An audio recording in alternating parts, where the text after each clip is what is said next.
Départ depuis la guinguette du parking de Roquefort-les-Cascades jusqu'à la cascade de la Turasse. Puis en oblique, direction sud-est vers le Klotz de Grisat situé à 817 mètres. On vire plein ouest pour découvrir la grotte de l'église catholique. On repart nord-ouest par le roc Marot, le roc de la Lausatte, puis château de Roquefixade. On repart nord-ouest parallèle au château pour reprendre le GR de Pays d'Olmes que l'on quittera rapidement vers le nord en faisant une large boucle et retrouver ainsi à Bac d'en Haut le sentier de l'Allée qui nous ramènera au parking. Une randonnée de 11 km 700 pour un dénivelé de 670 mètres environ. Départ depuis la guinguette de Roquefort-les-Cascades. Je vous laisse admirer ces magnifiques cascades nommées cascades de la Turasse.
Une première grotte à proximité de la cascade de la Turasse que l'on se doit de visiter.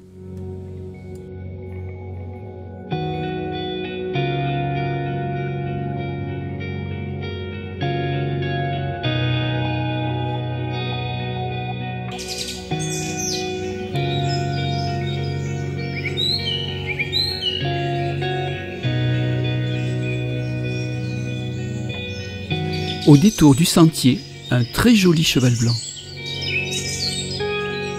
Deuxième grotte de la randonnée, nommée, je la cite, grotte de l'église catholique. Des marches en terre permettent d'y descendre.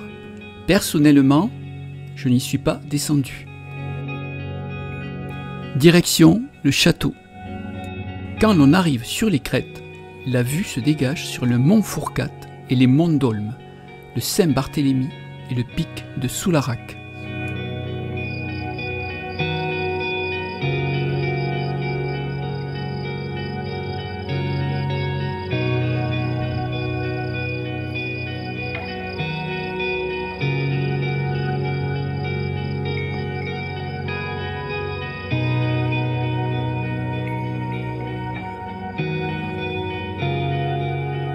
À proximité du roc Marot, 230 mètres plus bas, l'on découvre le charmant village de Roquefixade.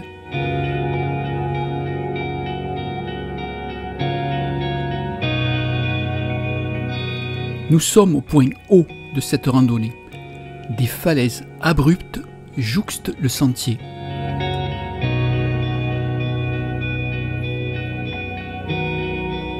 Derrière moi se dresse le roc Marot, s'élevant à 1001 mètres.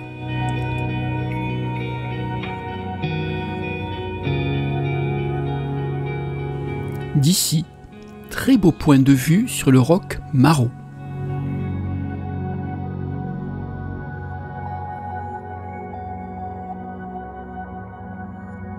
À proximité du roc de la Lauzade, nous découvrons sur son piton rocheux le château de Roquefixade.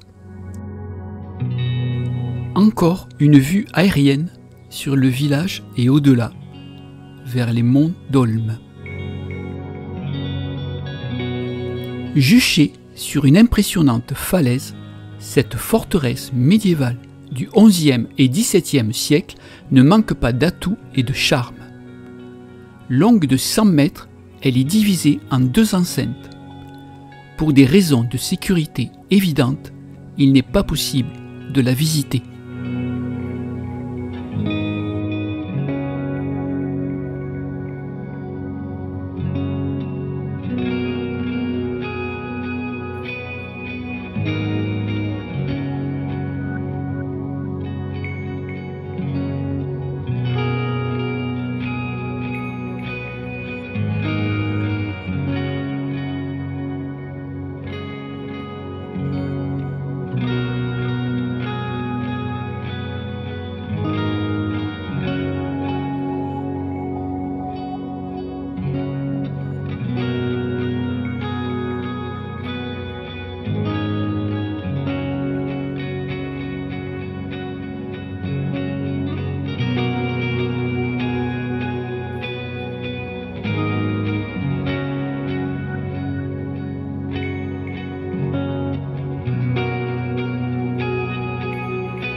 Retour et passage obligé pour se rendre devant la forteresse dominant le village.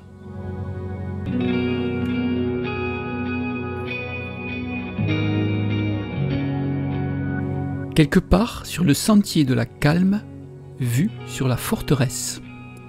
Parallèle au château, que l'on va suivre pendant quelques centaines de mètres avant de virer plein est avec un virage en épingle et rejoindre momentanément le GR de Pays d'Olme.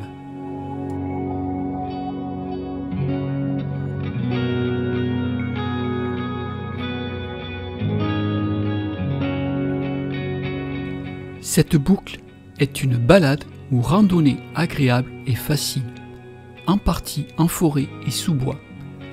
Le passage par la cascade de la Turasse vaut à elle seule le détour. On côtoiera un joli château médiéval, 2 grottes ainsi qu'une crête avec une jolie vue vers les monts d'Olme.